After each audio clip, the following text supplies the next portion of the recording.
Morning everybody, Chris from Hunters Estate Agents on C14. Just time for a little update on the property market. Apologies, it's been 2 or 3 weeks since I've done one of these. I don't know about you, but the weeks are just absolutely flying by really quickly.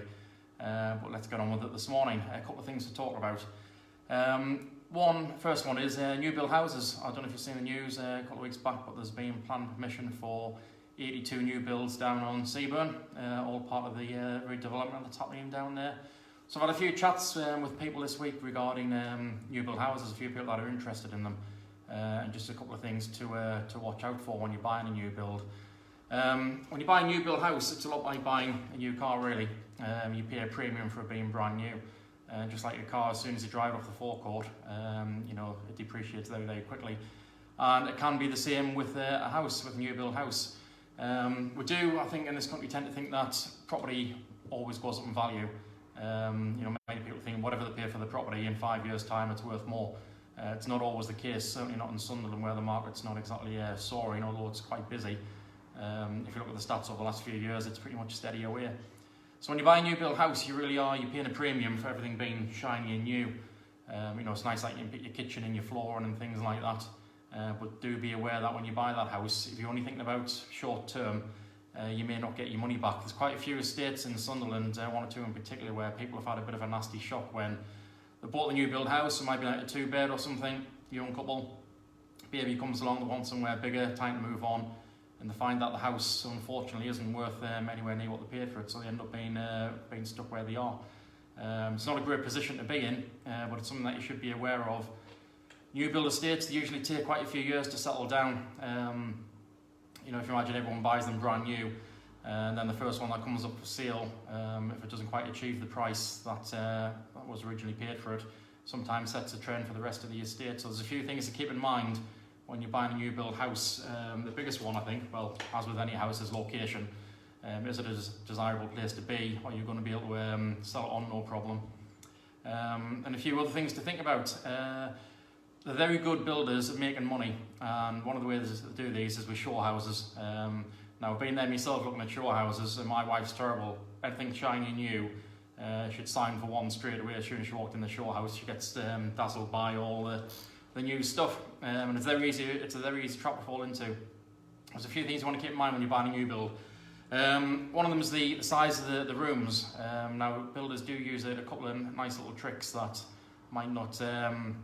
might escape your notice, where they try and make the rooms a little bit bigger. One of the things is like the bedrooms, for instance. It might look like a double bed. It's not a double bed, it's a 3/4 size double bed.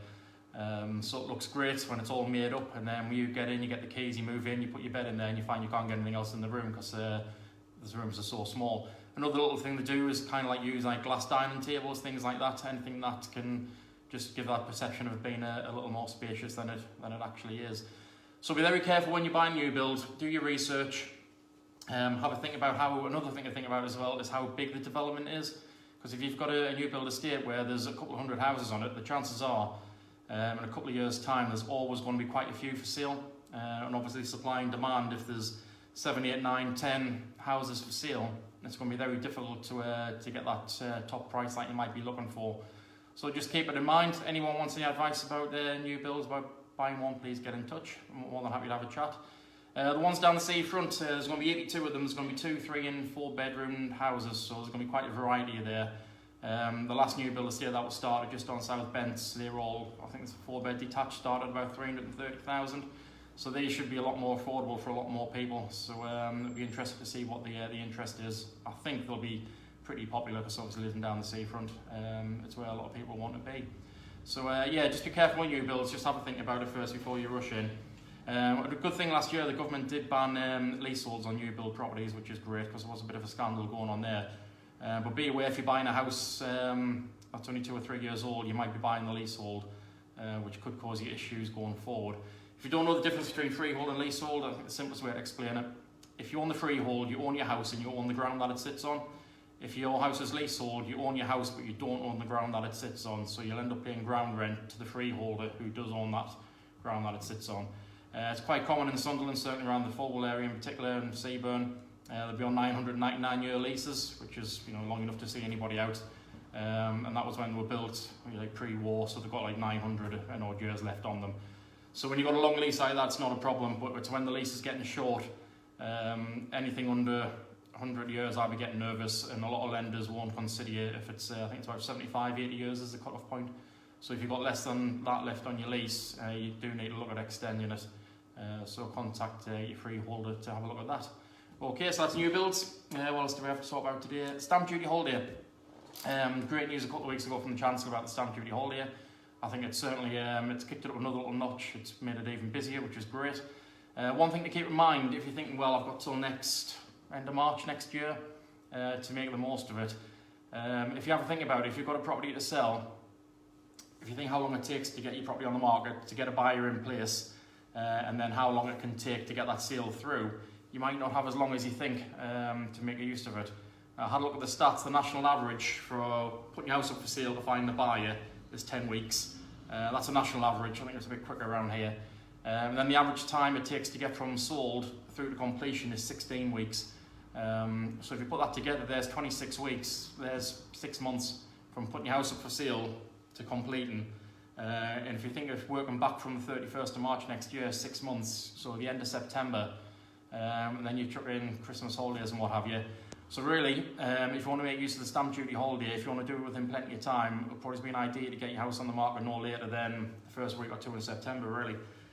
So it's something to think about. You might be thinking you've got plenty of time, but maybe it's not as much as you think. But the stamp duty holiday has been great. We were really, really busy. Every estate agent is at the minute, and I think it has just took it up a little notch as well. Make the most of that while it's there.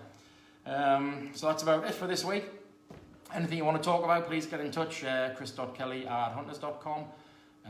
Pop in the office, give us a knock in the office. We have got the door locked. We've taken the seats away, but you can sit at the front if you need to chat to us in person. And Elaine, thanks for watching. Really appreciate it. I hope you're watching today, and I hope to catch up with you soon. Okay, right. Thanks a lot. I'll see you next time. Bye.